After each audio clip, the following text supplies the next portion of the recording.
Selama masa posko terpadu, transportasi angkutan udara Natal 2025 dan Tahun Baru 2026, Bandara Internasional Sultan Mahmud Badarudin II Palembang mencatat 1.305 pergerakan pesawat dengan total 192.312 penumpang.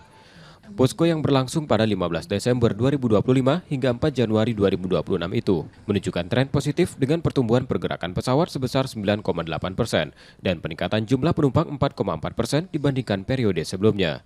Dari sisi operasional, kinerja bandara tetap berjalan stabil.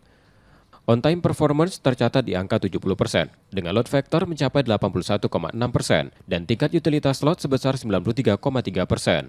Untuk mengakomodasi lonjakan kebutuhan perjalanan masyarakat, terrealisasi 19 penerbangan tambahan selama periode Natal dan Tahun Baru. Kita selalu memastikan evaluasi dari yang penting itu 3S1C. Jadi keselamatan, keamanan, kenyamanan, itu yang selalu kita evaluasi. OTP kita 70%. Intinya mungkin beberapa banyak faktor lah. Mungkin dari connecting penerbangan sebelumnya, jadi misalnya delay 30 menit karena adanya keterlambatan dari bandara terus sebelum nyampe di bandara. Meski sempat diwarnai perhatian potensi cuaca buruk, operasional penerbangan tidak mengalami kendala berarti. Pemantauan menunjukkan adanya bibit hingga terbentuknya siklon tropis Hailey, namun belum berdampak pada wilayah Sumatera Selatan.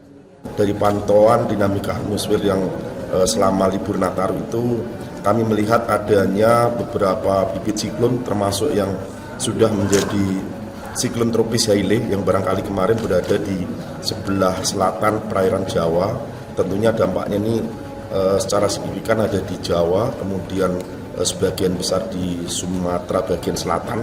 Namun untuk Sumatera Selatan sendiri barangkali dampaknya secara tidak langsung ya. Secara umum pelaksanaan posko terpadu Nataru berjalan aman, tertib dan terkendali.